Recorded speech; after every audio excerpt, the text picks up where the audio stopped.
Assalamualaikum warahmatullahi wabarakatuh. Halo teman-teman, kali ini saya akan menceritakan sebuah cerita dari buku yang berjudul Kuda Kecil Menyeberangi Sungai. Buku ini ditulis oleh Lee Enmeng, diterjemahkan oleh Frank Wilson, dan diterbitkan oleh Multicerdas Indonesia. Buku ini berisi sejumlah cerita berbeda dengan cerita yang menyenangkan dan pelajaran yang berharga. Nah, teman-teman, kali ini saya akan mengambil cerita yang berjudul Guru di Rumah Sakit. Yuk kita simak sama-sama.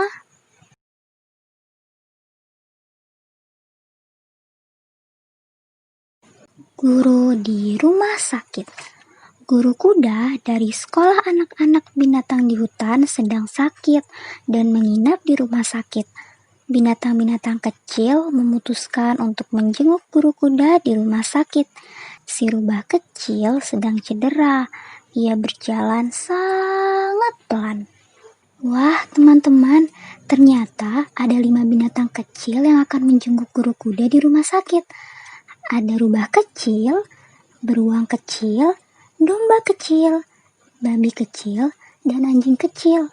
Mereka terlihat bergembira dan berjalan bersama-sama, kecuali rubah kecil yang tertinggal di belakang karena berjalan sangat pelan. Kira-kira siapa ya yang sampai rumah sakit lebih dulu? Hewan-hewan kecil dengan cepat sudah sampai di rumah sakit. Guru kuda pun sangat gembira, mengelus-elus kepala domba kecil dan menarik-narik tangan anjing kecil. Kemudian guru kuda bertanya, "Apakah kaki si rubah kecil sudah sembuh?"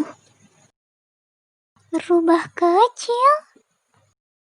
Hewan-hewan kecil sedang memikirkan si rubah kecil.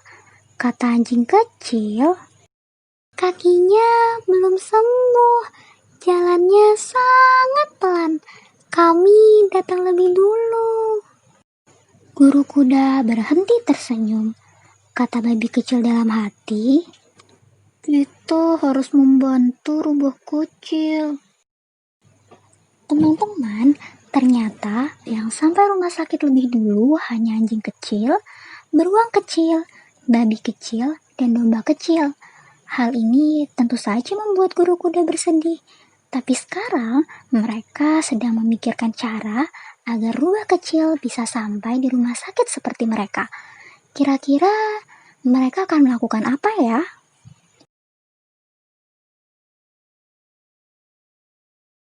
Tiba-tiba beruang kecil berdiri, berjalan ke pintu.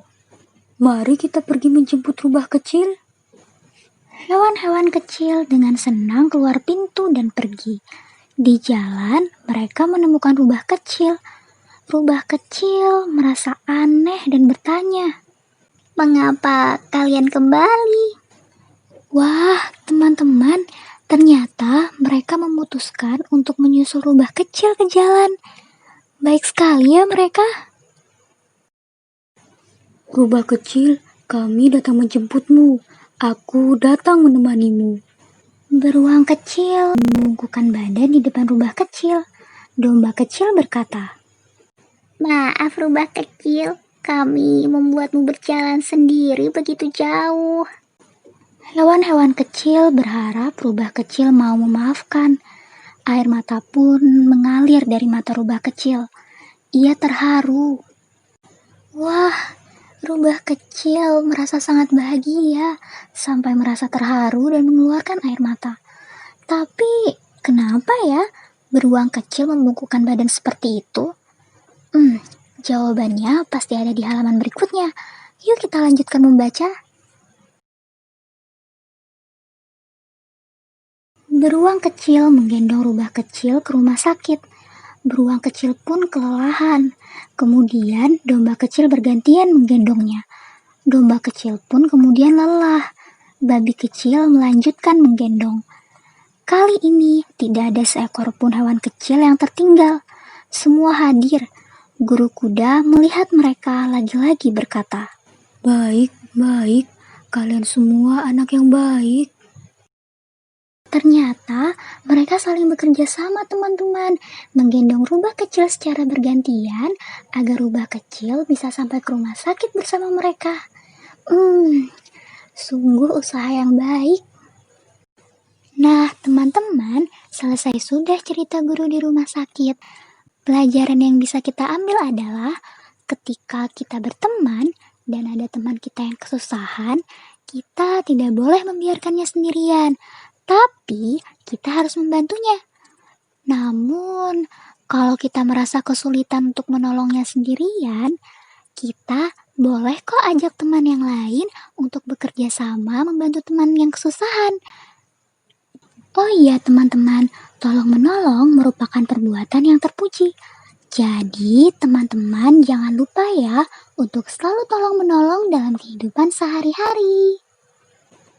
Nah, sampai sini dulu ya cerita tentang guru di rumah sakit. Sampai bertemu di lain kesempatan teman-teman. Wassalamualaikum warahmatullahi wabarakatuh.